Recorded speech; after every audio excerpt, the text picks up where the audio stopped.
নমস্কার, হাই নিউজে সকলকে স্বাগত জানাই। সঙ্গে রয়েছে আমি ঋতু। শুরু করছি দ্য ওয়ার্ল্ড টুডে। শুরুতেই দেখব আজকের হেডলাইন্স। রুশ বাণিজ্যের জেরে ভারতকে হুঁশিয়ারি দিয়েছে আমেরিকা। সম্প্রতি ভারতের উপর শুল্ক বৃদ্ধি করা হবে বলে ঘোষণা করেন মার্কিন প্রেসিডেন্ট ডোনাল্ড ট্রাম্প। তবে সেই হুঁশিয়ারিকে বিশেষ পাত্তা না দিয়েই মস্কোয় পৌঁছে গেলেন জাতীয় নিরাপত্তা উপদেষ্টা অজিত ডোভাল। ট্রাম্পের বেপরোয়া কর্মকাণ্ডে অসন্তুষ্ট তার দল রিপাবলিকান পার্টি। ট্রাম্পের তীব্র সমালোচনা করলেন রিপাবলিকান নেত্রী তথা প্রাক্তন মার্কিন রাষ্ট্রদূত নিকি হ্যালি। ট্রাম্পের উদ্দেশ্যে তার পরামর্শ, বন্ধু ভারতের সঙ্গে সম্পর্ক নষ্ট করবেন না। মঙ্গলবারই ইসরায়েলের প্রধানমন্ত্রী বেঞ্জামিন নেতানিয়াহু হুঁশিয়ারি দিয়েছেন গাজার উপরে আরও বড় আকারে আক্রমণ শানাবে ইসরায়েলি সেনা। কিন্তু তিনি এমন রণংদেহী মেজাজে থাকলেও তার দেশেরই প্রাক্তন সেনাপ্রধান ও গোয়েন্দা প্রধান চাইছেন এবার লড়াইয়ে শান্তদিক তেল আভিভ। ফেব্রুয়ারিতে রমজান শুরুর আগে নির্বাচন ঘোষণা করলেন ইউনূস। স্বাগত জানালো খালেদার বিএনপি। বাংলাদেশে ক্ষমতার পালাবদলের বর্ষপূর্তিতে জাতির উদ্দেশ্যে ভাষণে ইউনূস বলেন, এবার আমাদের সর্বশেষ দায়িত্ব পালনের পালা, নির্বাচনের আয়োজন করা। ইরানে আবার ভূমিকম্প, গোপনে খামেনেইর দেশকে পরমাণু পরীক্ষা করল আমেরিকা ও জার্মানির ভূকম্পন পর্যবেক্ষণ সংস্থার দেওয়া তথ্য থেকে জানা যাচ্ছে রিক্টার স্কেলে মঙ্গলবারের ভূমিকম্পের মাত্রা ছিল 5.7-এরও বেশি। রুশ বাণিজ্যের জেরে ভারতকে হুঁশিয়ারি দিয়েছে আমেরিকা। সম্প্রতি ভারতের উপর শুল্ক বৃদ্ধি করা হবে বলে ঘোষণা করেন মার্কিন প্রেসিডেন্ট ডোনাল্ড ট্রাম্প। তবে সেই হুঁশিয়ারিকে বিশেষ পাত্তা না দিয়েই মস্কোয় পৌঁছে গেলেন জাতীয় নিরাপত্তা উপদেষ্টা অজিত ডোভাল। তার এই সফরে খনিজ তেল সংক্রান্ত বিষয়ে বড়সড় চুক্তি হতে পারে রাশিয়ার সাথে, যা নিয়ে শুরু হচ্ছে জল্পনা। রুশ বাণিজ্যের জেরে ভারতের উপর ফের শুল্ক চাপানোর হুঁশিয়ারি দিয়েছেন মার্কিন প্রেসিডেন্ট ডোনাল্ড ট্রাম্প। তবে সেই হুঁশিয়ারিকে বিশেষ পাত্তা না দিয়ে এবার রাশিয়া সফরে গেলেন জাতীয় নিরাপত্তা উপদেষ্টা অজিত ডোভাল। ভারত মার্কিন সংঘাতের মাঝেই বন্ধু রাষ্ট্রের ডোভালের এই সফর যথেষ্ট ইঙ্গিতপূর্ণ।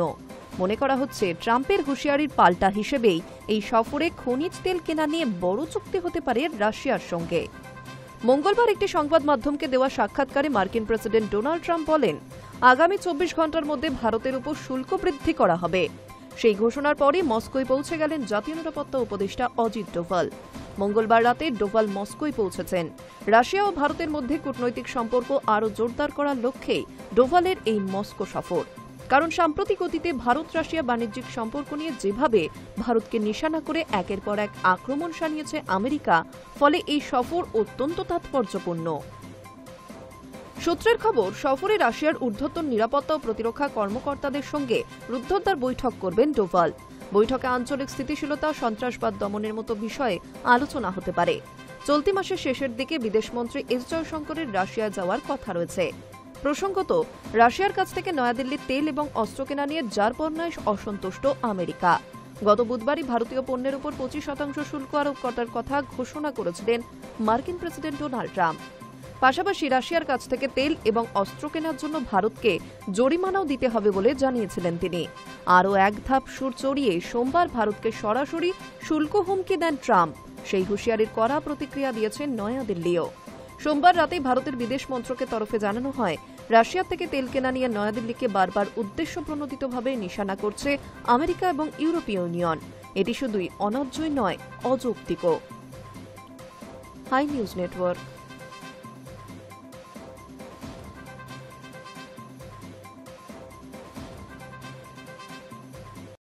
ভারতের বিরুদ্ধে মার্কিন প্রেসিডেন্ট ডোনাল্ড ট্রাম্পের ব্ল্যাকমেলিংয়ে মঙ্গলবার কড়া ভাষায় জবাব দিল রাশিয়া।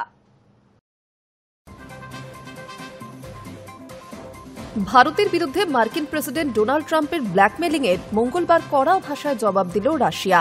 তেল বাণিজ্য নিয়ে গত কয়েকদিন ধরে ট্রাম্প ভারতকে অনবরত ব্ল্যাকমেল করে চলেছেন। ট্রাম্পের সর্বশেষ হুমকি হচ্ছে, ভারত রাশিয়ার কাছ থেকে তেল কিনে অন্য দেশকে বেচছে। রাশিয়ার কাছ থেকে তেল কেনা বন্ধ না করলে শুল্ক হারে আরও বোঝা চাপাবে আমেরিকা। অর্থাৎ এক কথায় নয়াদিল্লিকে সরাসরি ভয় দেখিয়ে রুশ ভারত বাণিজ্য চুক্তি বন্ধ করার চাপ দিয়ে চলেছেন ট্রাম্প। রাশিয়া এর জবাবে ট্রাম্পের মুখের উপর জানিয়ে দিয়েছে, যে কোনো সার্বভৌম দেশের বাণিজ্য বন্ধু বাছাইয়ের অধিকার রয়েছে। আমেরিকা ইচ্ছাকৃতভাবে ভারতের উপর অবৈধ বাণিজ্য চাপ প্রয়োগ করছে। রাশিয়ার কাছ থেকে ভারত তেল কিনলে শুল্ক হার বাড়িয়ে দেওয়ার মার্কিন প্রশাসনের হুমকিকে কঠোর নিন্দা করে ক্রেমলিন। বলেছেন, সার্বভৌম দেশের অধিকার রয়েছে, তারা নিজের মনের মতো বাণিজ্য অংশীদার বাছাই করতে পারে। সোমবার রাতে সমাজ মাধ্যমে একটি পোস্টে ট্রাম্প লেখেন, ভারত শুধু বিপুল পরিমাণে রাশিয়ার তেল কিনছে না, বরং সেই তেলের বড় অংশ খোলা বাজারে বিক্রি করে লাভও করছে। ইউক্রেনে রাশিয়ার আগ্রাসনে কত মানুষের মৃত্যু হচ্ছে তা নিয়েও ভারতের কোনো মাথা ব্যথা নেই। এই কারণেই আমি ভারতীয় পণ্যের উপর শুল্ক আরও বাড়াবো। যদিও জরিমানার অঙ্ক স্পষ্ট করেননি তিনি। রাশিয়া থেকে তেল কেনার জন্য মার্কিন প্রেসিডেন্ট ডোনাল্ড ট্রাম্প যখন ভারতকে শুল্ক বাড়ানোর হুমকি দিচ্ছেন, ঠিক তার কয়েক ঘন্টার মধ্যেই তীব্র প্রতিক্রিয়া দিয়েছে ভারত। আমেরিকা ও ইউরোপীয় ইউনিয়নের দ্বিচারিতা নিয়ে সরাসরি আঙুল তুলেছে Naya Dilli. Hi news network. America এবং ইউরোপের দেশগুলি রাশিয়া থেকে বিপুল পরিমাণে পণ্য আমদানি করে। রুশ তেল কেনা নিয়ে ভারত মার্কিন কূটনৈতিক টানাপোড়েনের মাঝে এমনটাই জানিয়েছিল ভারত। নয়াদিল্লির প্রতিক্রিয়ার পর সংবাদ মাধ্যমের সামনে এই প্রশ্নের মুখে পড়ে কার্যত ভ্যাবাচাকা খেলেন মার্কিন প্রেসিডেন্ট। আমতা আমতা করে বললেন, তাই বিষয়টা জানি না তো, খোঁজ নিয়ে দেখব। ভারত রুশ বাণিজ্যকে যুদ্ধের মেশিন বলে উল্লেখ করে শুল্ক তরবারি চালাতে শুরু করেছে ডোনাল্ড ট্রাম্প। সম্প্রতি তিনি জানিয়েছে, বাণিজ্যের জন্য ভারত ভালো অংশীদার নয়, তারা আমাদের সঙ্গে যথেষ্ট বাণিজ্য করে, কিন্তু আমরা তাদের সঙ্গে বাণিজ্য করি না। তাই ভারতের ওপর আমরা 25% শুল্ক চাপিয়েছিলাম, কিন্তু আগামী 24 ঘন্টার মধ্যে তা বৃদ্ধি করা হবে, কারণ ভারত রাশিয়া থেকে তেল কিনছে এবং তারা ইউক্রেনের সঙ্গে যুদ্ধে রাশিয়াকে সাহায্য করছে। পাল্টা প্রতিক্রিয়ায় ভারতও জানিয়েছে, ভারতকে নীতি ধর্ম শেখাতে আসা আমেরিকা নিজেই রাশিয়া থেকে বিপুল পণ্য আমদানি করে। বিদেশ মন্ত্রকের তরফে বিবৃতি জারি করে জানানো হয়েছে, রাশিয়া ও ইউরোপের বাণিজ্য তালিকায় শুধু তেল বা গ্যাস নয়, সার, খনিজ, রাসায়নিক, লৌহ, ইস্পাত সহ আরও বহু পণ্য আমদানি করে। এই তালিকায় শুধু ইউরোপ কেন, খোদ আমেরিকাও বিপুল পণ্য আমদানি করে। তারা নিজেদের পারমাণবিক কার্যকলাপের জন্য রাশিয়ার থেকে ইউরেনিয়াম হেক্সাফ্লোরাইড কেনে, বৈদ্যুতিন গাড়ি শিল্পের জন্য প্যালাডিয়াম, সার ও রাসায়নিক আমদানি করে। ভারতের বিবৃতির পর হোয়াইট হাউসে সংবাদ মাধ্যমের মুখোমুখি হয়েছিলেন মার্কিন প্রেসিডেন্ট ডোনাল্ড ট্রাম্প। সেখানে সাংবাদিকদের তরফে ট্রাম্পকে এই প্রশ্ন করা হলে কার্যত ভ্যাবাচেকা খান ট্রাম্প। তিনি বলেন, এই বিষয়টি সম্পর্কে আমি বিশেষ কিছু জানি না, আমাদের বিষয়টি তদন্ত করে দেখতে হবে। Hi news network. ট্রাম্পের বেপরোয়া কর্মকাণ্ডে অসন্তুষ্ট তার দল রিপাবলিকান পার্টি। ট্রাম্পের তীব্র সমালোচনা করলেন রিপাবলিকান নেত্রী তথা প্রাক্তন মার্কিন রাষ্ট্রদূত নিকি হ্যালি। ট্রাম্পের উদ্দেশ্যে তার পরামর্শ, বন্ধু ভারতের সঙ্গে সম্পর্ক নষ্ট করবেন না।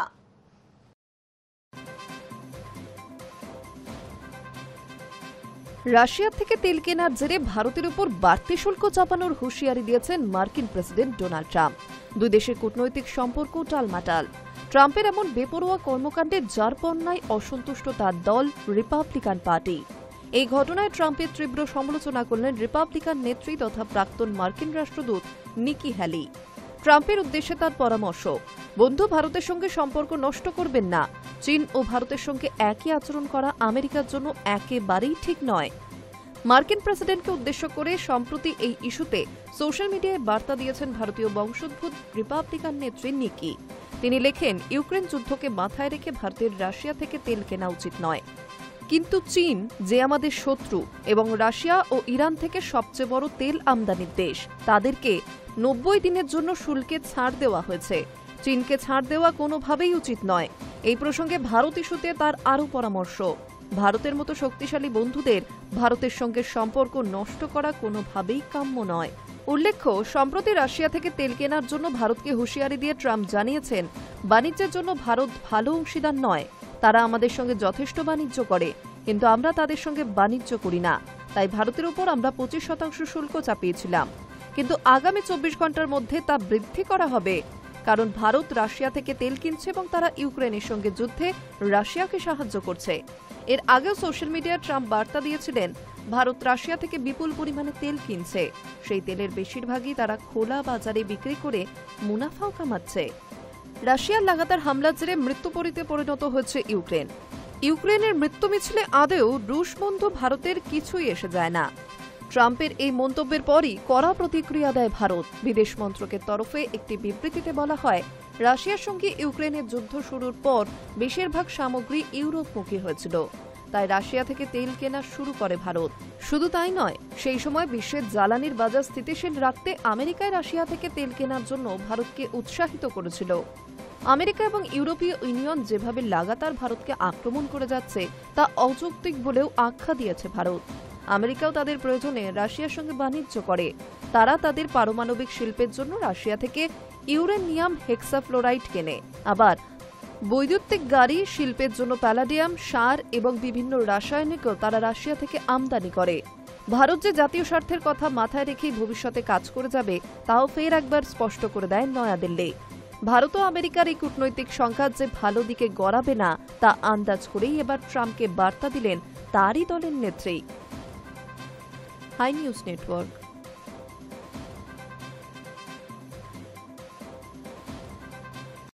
ট্রাম্পকে ফোনের সম্ভাবনা ওড়ালেন ব্রাজিলের প্রেসিডেন্ট লুলা। ব্রাজিল থেকে আমেরিকায় রফতানি হওয়া পণ্যের উপর 50% শুল্ক চাপানোর কথা ট্রাম্প ঘোষণা করার পর থেকে দুই দেশের মধ্যে কূটনৈতিক টানাপোড়েন চলছে। সেই আবহে ট্রাম্প দাবি করেছিলেন লুলার থেকে ফোন পাবেন। শুল্ক নিয়ে আলোচনা করতে কি মার্কিন প্রেসিডেন্ট ডোনাল্ড ট্রাম্পকে ফোন করবেন? ব্রাজিলের president Luiz Inacio Lula da Silva স্পষ্ট জানিয়ে দেন, কখনোই না। ব্রাজিল থেকে আমেরিকায় রপ্তানি হওয়া পণ্যের উপর 50% শুল্ক চাপানোর কথা ট্রাম্প ঘোষণা করার পর থেকে দুই দেশের মধ্যে কূটনৈতিক টানাপোড়েন চলছে। সেই আবহে ট্রাম্প দাবি করেছিলেন লুলার থেকে ফোন পাবেন, কিন্তু সেই দাবি নস্যাৎ করে দিলেন ব্রাজিল প্রেসিডেন্ট নিজেই। লুলাকে ট্রাম্পের দাবি প্রসঙ্গে প্রশ্ন করা হলে বলেন, আমি কখনোই ট্রাম্পকে ফোন করব না, কারণ তিনি আলোচনা চান না। ব্রাজিলের ওপর 50% শুল্ক আরোপের দিনটিকে দুই দেশের সম্পর্কের ক্ষেত্রে সবচেয়ে দুঃখজনক দিন বলে উল্লেখ করেছেন লুলা। এখানেই থামেননি তিনি। শুল্ক আরোপ নিয়ে ট্রাম্পের সঙ্গে কথা বলতে না চাইলেও ভারতের প্রধানমন্ত্রী নরেন্দ্র মোদী এবং চীনের প্রেসিডেন্ট শি জিনপিং এর সঙ্গে ফোনে কথা বলার ইচ্ছা প্রকাশ করেন ব্রাজিলের প্রেসিডেন্ট। তার কথায়, আমি শি জিনপিংকে ফোন করব প্রধানমন্ত্রী মোদীকেও, অনেক বিশ্ব নেতাকে ফোন করব। উল্লেখ্য, ভারত, চীন, ব্রাজিল ব্রিক্সের সদস্য। সম্প্রতি ব্রিক্স সম্মেলনে পহেলগাঁওয়ে জঙ্গি হামলা এবং ইরানে হামলার বিরুদ্ধে সম্মিলিত বিবৃতি দেওয়া হয়েছে। যদিও সরাসরি আমেরিকা বা ইসরায়েলের নাম করা হয়নি, তবে বার্তা ছিল স্পষ্ট। তারপরেই ট্রাম্প ব্রিক্সে যুক্ত দেশগুলিকে শুল্ক হুঁশিয়ারি দেন। তিনি জানান, ব্রিক্সের আমেরিকা বিরোধী নীতির সঙ্গে যেসব দেশ যুক্ত থাকবে তাদের বাড়তি আরও 10% কর দিতে হবে মার্কিন পণ্যে। সপ্তাহখানেক আগে ট্রাম্প ব্রাজিলের ওপর 50% শুল্ক আরোপের কথা জানান। ব্যাখ্যা করেন কেন শুল্ক চাপানো হলো। হোয়াইট হাউস থেকে পাঠানো শুল্ক চিঠিতে ট্রাম্প অভিযোগ করেন যে স্বাধীন নির্বাচনের উপর বারবার আঘাত করা হচ্ছে ব্রাজিলে। দক্ষিণ আমেরিকার এই দেশে আমেরিকানদের বাক স্বাধীনতার অধিকার খর্ব করা হচ্ছে বলেও দাবি করেন তিনি। তবে ব্রাজিলের ওপর তার গোসার কারণ যে প্রাক্তন প্রেসিডেন্ট বোলসোনারোর বিরুদ্ধে চলা বিচার প্রক্রিয়া তা স্পষ্ট করে দেন ট্রাম্প। ব্রাজিলের বর্তমান প্রেসিডেন্ট লুলাকে পাঠানো চিঠিতে তিনি লেখেন, শ্রদ্ধেয় বোলসোনারোর সঙ্গে যে আচরণ করা হচ্ছে তা ঠিক নয়। এই বিচার প্রক্রিয়া চলতে পারে না, এটা এখনই বন্ধ হওয়া উচিত। পাশাপাশি অতিরিক্ত শুল্ক আরোপের নেপথ্যে কারণ হিসেবে ব্রাজিল এবং আমেরিকার অন্যায্য বাণিজ্য ঘাটতিকেও দাবি করেছিলেন ট্রাম্প। High news network.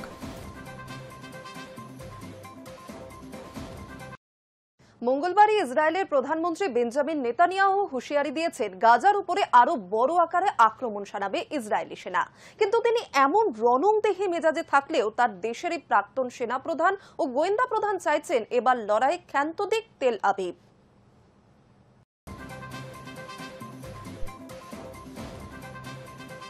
গাজায় মৃতের সংখ্যা বেড়ে ৬১,০০০ ছাড়িয়ে গিয়েছে, এমনই দাবি সেখানকার স্বাস্থ্য মন্ত্রকের। সম্প্রতি ত্রাণ সরবরাহের সময় ক্ষুধার্ত প্যালেস্তাইনিদের নতুন করে মৃত্যুর খবর সামনে এসেছে বলে জানানো হয়েছে। এমন পরিস্থিতিতে পাল্টা চাপ বাড়াচ্ছে ইসরায়েলের ওপরে, আর তাই ত্রাণ সরবরাহের সঙ্গে যুক্ত ইসরায়েল সেনা দপ্তরের তরফে স্থানীয় ব্যবসায়ীদের সঙ্গে নতুন করে চুক্তি করার কথা জানা গিয়েছে। সম্প্রতি একটি ভিডিওতে দেখা গিয়েছে সোশ্যাল মিডিয়ায়, সেখানে ইসরায়েলের শিন বেট ইন্টারনাল সিকিউরিটি সার্ভিসের প্রাক্তন প্রধান ইয়োরাম কোহেন বলছেন, যদি কেউ কল্পনা করে আমরা প্রত্যেকে জঙ্গি, প্রতিটি ডেরা, প্রতিটি অস্ত্রের দখল নেব, আবারও সব পণ বন্দীকে ঘরে ফেরাবো, মানতেই হবে সেটা অসম্ভব। নেতানিয়াহু যা চাইছেন সেটা আদতে ফ্যান্টাসি বলেই মনে করছেন কোহেন। তার মতোই মতামত দিতে দেখা যাচ্ছে মোসাদ ও ইসরায়েল সেনার প্রাক্তন কর্মীদের। নিঃসন্দেহে এরকম পরিস্থিতিতে নেতানিয়াহুর যে প্রবল চাপে রয়েছেন তা পরিষ্কার। হামাস ও ইসরায়েল সেনার অসম যুদ্ধে ইতিমধ্যেই গাজার ৭৫% নিজেদের দখলে নিয়েছে আইডিএফ। কার্যত ধ্বংসস্তূপে পরিণত হচ্ছে ওই অঞ্চল। এই অবস্থায় বাকি 25% অবিলম্বে দখলের নির্দেশ দেওয়া হয়েছে। গোয়েন্দা রিপোর্ট অনুযায়ী ইসরায়েল সেনার অনুমান এই 25% অংশে কোথাও লুকিয়ে রাখা হয়েছে পণবন্দীদের। সম্প্রতি জেরুজালেম পোস্টের তরফে একটি রিপোর্টে জানানো হয়েছে, প্রধানমন্ত্রীর কার্যালয়ের তরফে আইডিএফ এর চিফ অফ স্টাফকে স্পষ্ট ভাষায় নির্দেশ দেওয়া হয়েছে, যেখানে বলা হয়েছে গাজা দখল করো অথবা নিজেদের পছন্দ থেকে ইস্তফা দাও, যা নেতানিয়াহুর একগুঁয়ে মনোভাবকেই তুলে ধরছে। Hi news network. ফেব্রুয়ারিতে রমজান শুরুর আগেই নির্বাচন ঘোষণা করলেন ইউনূস। স্বাগত জানালো খালেদার বিএনপি। বাংলাদেশে ক্ষমতার পালাবদলের বর্ষপূর্তিতে জাতির উদ্দেশ্যে ভাষণে ইউনূস বলেন, এবার আমাদের সর্বশেষ দায়িত্ব পালনের পালা, নির্বাচন আয়োজন করা।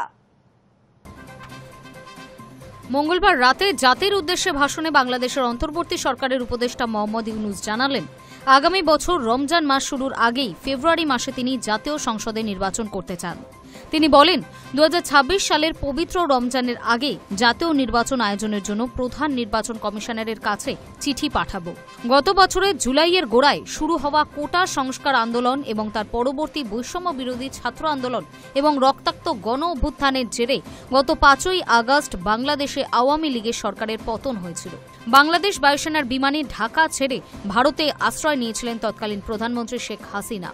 ক্ষমতার পালা বদলের সেই বর্ষপূর্তিতে জাতির উদ্দেশ্যে ভাষণে ইউনূস বলেন, এবার আমাদের সর্বশেষ দায়িত্ব পালনের পালা, নির্বাচনের আয়োজন করা। গত 6 মাস ধরে নির্বাচনের নির্ঘণ্ট নিয়ে প্রাক্তন প্রধানমন্ত্রী খালেদা জিয়ার দল বিএনপির সঙ্গে টানাপোড়েন চলছিল ইউনূসের নেতৃত্বাধীন অন্তর্বর্তী সরকারের। কিন্তু মঙ্গলবার রাতে ইউনূসের ভোট নির্ঘণ্ট ঘোষণাকে স্বাগত জানানো হয়েছে বিএনপির তরফে। জাতির উদ্দেশ্যে ভাষণের আগে মঙ্গলবার বিকেলে রাজধানী ঢাকার মানিক মিয়া অ্যাভিনিউতে 36 জুলাই উদযাপন শীর্ষক কর্মসূচিতে জুলাই ঘোষণাপত্র পাঠ করেন ইউনূস। সেখানে তিনি জানান, 2024 সালের জুলাই আগস্ট মাসে ছাত্র গণ অভ্যুত্থান উপযুক্ত রাষ্ট্রীয় ও সাংবিধানিক স্বীকৃতি পাবে। ইউনূস বলেন, পরবর্তী নির্বাচনে নির্বাচিত সরকারের সংস্কারকৃত সংবিধানের তফসিলে এই ঘোষণাপত্র সন্নিবেশিত থাকবে। Hi news network. সাংবিধানিক স্বীকৃতি পাবে ছাত্র আন্দোলন ও পালাবদল। হাসিনার পতনের বর্ষপূর্তিতে ইউনূসের বার্তা। ঢাকায় 36 জুলাই উদ্যাপন শীর্ষক কর্মসূচিতে জুলাই ঘোষণাপত্র পাঠ করে ইউনূস জানান, পরবর্তী সাধারণ নির্বাচনের পর সরকার যে আসবে তারা ছাত্র গণ অভ্যুত্থানকে উপযুক্ত রাষ্ট্রীয় সাংবিধানিক স্বীকৃতি দেবে। 2024 সালের জুলাই আগস্ট মাসে ছাত্র গণ অভ্যুত্থান উপযুক্ত রাষ্ট্রীয় এবং সাংবিধানিক স্বীকৃতি পাবে। ক্ষমতা বদলের বর্ষপূর্তিতে মঙ্গলবার এই প্রতিশ্রুতি দিলেন বাংলাদেশের অন্তর্বর্তী সরকারের মুখ্য উপদেষ্টা মোহাম্মদ ইউনূস। রাজধানী ঢাকার মানিক মিয়া অ্যাভিনিউতে 36 জুলাই উদযাপন শীর্ষক কর্মসূচিতে জুলাই ঘোষণাপত্র পাঠ করে তিনি বলেন, পরবর্তী নির্বাচনে নির্বাচিত সরকারের সংস্কারকৃত সংবিধানের তফসিলে এই ঘোষণাপত্র সন্নিবেশিত থাকবে। গত বছরের জুলাইয়ের গোড়ায় শুরু হওয়া কোটা সংস্কার আন্দোলন এবং তার পরবর্তী বৈষম্য বিরোধী ছাত্র আন্দোলন এবং রক্তাক্ত গণ অভ্যুত্থানের জেরে গত 5ই আগস্ট বাংলাদেশে আওয়ামী লীগের সরকারের পতন হয়েছিল। বাংলাদেশ বায়ুসেনার বিমানে ঢাকা ছেড়ে ভারতে আশ্রয় নিয়েছিলেন তৎকালীন প্রধানমন্ত্রী শেখ হাসিনা। ক্ষমতার পালাবদলের সেই বর্ষপূর্তিতে ইউনূস যে 28 দফার জুলাই ঘোষণাপত্র পাঠ করেন তা আদতেই জুলাই আগস্টের গণ অভ্যুত্থানের একটি দলিল, যার মাধ্যমে জুলাই গণ অভ্যুত্থানকে রাষ্ট্রীয় এবং সাংবিধানিক স্বীকৃতি দেওয়া হবে বলেই ইউনূসের দাবি। হাসিনার 16 বছরের শাসনকে ফ্যাসিবাদী, অগণতান্ত্রিক এবং গণবিরোধী শাসন ব্যবস্থা কায়েমের লক্ষ্যে এবং একদলীয় রাষ্ট্র ব্যবস্থা প্রতিষ্ঠার অতি উগ্র বাসনা বলে চিহ্নিত করেছেন তিনি। তাৎপর্যপূর্ণভাবে ব্রিটিশ ঔপনিবেশিক শাসনের পাশাপাশি জুলাই ঘোষণাপত্র অন্তর্ভুক্ত হয়েছে 23 বছর পাকিস্তানি স্বৈর শাসকদের অত্যাচারের কথা। নিহত রাষ্ট্রনেতা শেখ মুজিবুর রহমানের জামানায় গণতান্ত্রিক অধিকার হরণ করা হয়েছিল বলেও ঘোষণাপত্রে অভিযোগ করেছেন ইউনূস। 80-এর দশকের সামরিক একনায়কতন্ত্রের বিরুদ্ধে গণপ্রতিরোধ এবং 90-এর দশকে গণতন্ত্রের প্রত্যাবর্তনের প্রসঙ্গ তুলে প্রয়াত সেনা শাসক হুসেন মোহাম্মদ এরশাদকেও নাম না করে আক্রমণ করেছেন ইউনূস। তবে তাৎপর্যপূর্ণভাবে স্বীকৃতি দিয়েছেন আর এক সেনা শাসক জিয়াউর রহমানকে। 1975 সালের নভেম্বরে রক্তক্ষয়ী সেনা বিদ্রোহকে সিপাহী জনতার বিপ্লব বলে চিহ্নিত করে ইউনূস মঙ্গলবার বিএনপির প্রতি সহযোগিতার বার্তা দিতে চেয়েছেন বলেই মনে করছেন অনেকে। High news network. ইমরান সমর্থকদের বিক্ষোভের জেরে আবার অশান্তি পাকিস্তানে। ধৃত শতাধিক জারি 144 ধারা। 2023 সালের হিংসায় জড়িত থাকার অভিযোগে গত সপ্তাহে ফয়সলাবাদের বিশেষ আদালত ইমরান, পিটিআই এর পার্লামেন্টের নেতা ওমর আইয়ুব সহ 200 জন নেতাকর্মীকে 10 বছরের জেলের সাজা দিয়েছিল। পাকিস্তানের প্রাক্তন পাক প্রধানমন্ত্রী ইমরান খানের দল পাকিস্তান তেহরিক-ই-ইনসাফের বিক্ষোভের জেরে অশান্তি ছড়ালো লাহোর, বহওয়ালপুর, পেশোয়ার সহ বিভিন্ন শহরে। পরিস্থিতি সামলাতে জারি করা হয়েছে 144 ধারা। মঙ্গলবার পিটিআই এর শতাধিক কর্মীকে গ্রেফতার করা হয়েছে। 2023 সালে হিংসায় জড়িত থাকার অভিযোগে গত সপ্তাহে ফয়সলাবাদের বিশেষ আদালতে ইমরান, পিটিআই এর পার্লামেন্টের নেতা ওমর আইয়ুব সহ 200 জন নেতা কর্মীকে 10 বছরের জেলের সাজা দিয়েছিল। তারপরেই প্রতিবাদ বিক্ষোভে নেমেছে প্রাক্তন পাক ক্রিকেটার অধিনায়কের অনুগামীরা। তাদের অভিযোগ, রাজনৈতিক প্রতিহিংসার শিকার হয়েছেন ইমরান। প্রধানমন্ত্রী থাকাকালীন আইন ভেঙে বিদেশ উপহার আত্মসাতের অভিযোগ সংক্রান্ত একটি মামলায় 2023 সালে 5ই আগস্ট থেকে ইমরান কারাবন্দী। বর্তমানে তিনি আদিয়াল কারাগারে দুর্নীতি মামলায় সাজা ভোগ করছেন। তার বিরুদ্ধে 2023 সালের 9 থেকে 10ই মে হিংসায় মদতের অভিযোগও প্রমাণিত হয়েছে। এছাড়াও চলছে রাষ্ট্রীয় গোপন তথ্য ফাঁসের মামলা। প্রসঙ্গত, 2023 সালে মে মাসে ইমরানের গ্রেফতারির পরে তার সমর্থকেরা ধারাবাহিকভাবে হামলা চালিয়েছেন পাক সেনার উপরে। রাওয়ালপিন্ডির সেনা দফতর, পাক সেনা লাহোরের কোর কমান্ডের বাড়ি, করাচি, পেশোয়ারের সেনা শিবির আক্রান্ত হয়েছিল। তছনছ করা হয়েছিল কয়েকটি জনসেনা কর্তার বাসভবন। এমনকি গুলি চালানো হয়েছিল সেনার ওপরে। ওই ঘটনায় অশান্তি বাঁধানোর অভিযোগে হাজারেরও বেশি ইমরান সমর্থককে গ্রেফতার করেছিল পাক সেনা, রেঞ্জার্স এবং পুলিশ বাহিনী। Hi news network. ইরানে আবার ভূমিকম্প। গোপনে খামেনেইয়ের দেশকে পরমাণু পরীক্ষা করল আমেরিকা ও জার্মানির ভূমিকম্প পর্যবেক্ষণ সংস্থার দেওয়া তথ্য থেকে জানা যাচ্ছে, রিক্টার স্কেলে মঙ্গলবারের ভূমিকম্পের মাত্রা ছিল 5.7-এরও বেশি। উত্তরের শেমনান এলাকার পরে এবার দক্ষিণের কেরমান। 1.5 মাসের ব্যবধানে আবার ভূমিকম্পে কেঁপে উঠল ইরানের একাংশ, আর তা ঘিরেই শুরু হলো জল্পনা। আমেরিকা ও জার্মানির ভূকম্পন পর্যবেক্ষণ সংস্থার দেওয়া তথ্য থেকে জানা যাচ্ছে, রিক্টার স্কেলে মঙ্গলবারের ভূমিকম্পের মাত্রা ছিল 5.7-এরও বেশি। ভূতাত্ত্বিক কারণে ইরানে ভূমিকম্প প্রায়ই হয়, কিন্তু পরমাণু কর্মসূচি ঘিরে ইসরায়েল এবং আমেরিকার সঙ্গে সংঘাতের আবহে এই ভূমিকম্প নিয়ে শুরু হয়েছে জল্পনা। প্রশ্ন উঠছে, আয়াতোল্লাহ আলী খামেনেই, মাসুদ পেজেকসিয়ানের দেশের পরমাণু অস্ত্র পরীক্ষার কারণেই কি কেঁপে উঠছে মাটি? German research centre for Jio sciences জানিয়েছে, ভূমিকম্পের উৎসস্থল ছিল ভূপৃষ্ঠের প্রায় 10 কিলোমিটার গভীরে। প্রসঙ্গত, কেরমানের বাম শহরের প্রায় 30 কিলোমিটার দক্ষিণের ওই জনহীন এলাকায় ইরান ফৌজের রেভলিউশনারি গার্ড বাহিনীর একটি শিবির রয়েছে। ক্ষেপণাস্ত্র মজুত কেন্দ্র। ঠিক যেমন গত জুন মাসে ভূকম্পনের শিকার সেমনানে ইরান ফৌজের ক্ষেপণাস্ত্র কমপ্লেক্স এবং স্পেস সেন্টার রয়েছে। প্রসঙ্গত, আরব এবং ইউরেশীয় টেকটনিক পাতের সংযোগস্থলে রয়েছে ইরান। সেই কারণে সেখানে বছরে গড়ে 2100টি ভূমিকম্প হয়। তার মধ্যে 15 থেকে 16টি কম্পন মাত্রা 5 বা তার বেশি হয়। 1966 থেকে 2015 সালের মধ্যে ইরানে 96,000 ভূমিকম্প হয়েছে। বিশেষজ্ঞরা বলছেন, পরমাণু পরীক্ষার সময় মাটির নিচে বিস্ফোরণ হয়, সেখান থেকেই টেকটনিক শক্তি নির্গত হয়। এর ফলে ভূমিকম্প হতে পারে। তবে পরমাণু বিস্ফোরণজনিত কম্পন এবং ভূমিকম্পের মধ্যে ফারাক করতে পারেন ভূবিজ্ঞানীরা। এখনো পর্যন্ত কোনো দেশ বা আন্তর্জাতিক সংগঠন তেহরানের বিরুদ্ধে পরমাণু পরীক্ষার অভিযোগ তোলেনি। প্রসঙ্গত, গত 13 জুন ইরানের বিভিন্ন পরমাণু কেন্দ্র এবং সামরিক ঠিকানায় বিমান ও ক্ষেপণাস্ত্র হামলা চালিয়েছিল ইসরায়েল। সেই অভিযানের পোশাকি নাম ছিল অপারেশন রাইজিং লায়ন। এরপরে 22 জুন ভোরে ইরানের 3 পরমাণু কেন্দ্রে বোমা বর্ষণ করেছিল আমেরিকার B-2 বোমারু বিমানগুলি। High news network.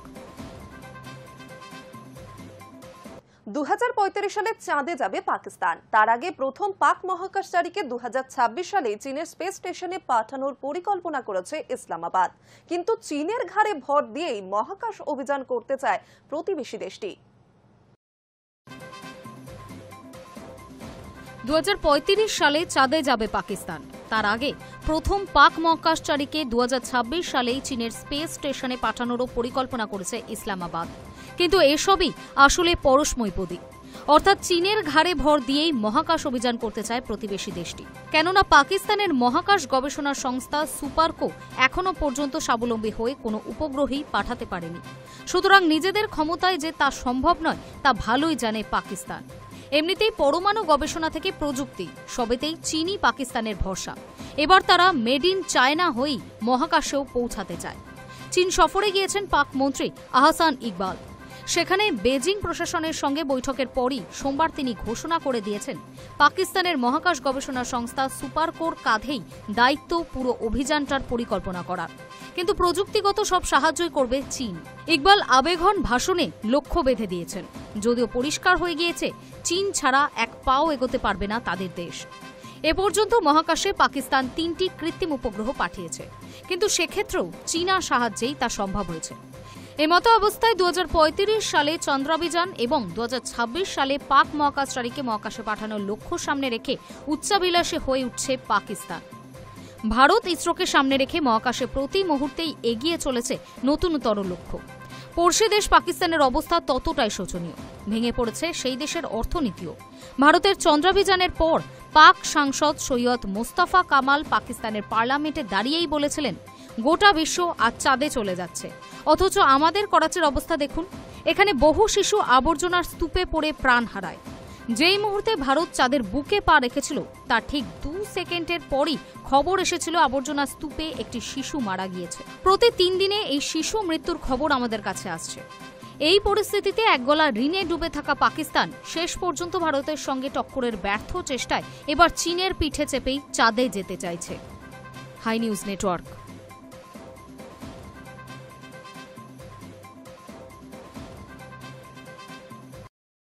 The world today এখন এ পর্যন্তই। পরবর্তী খবরের জন্য নজর রাখুন হাই নিউজে। নির্ভীক, নিরপেক্ষ।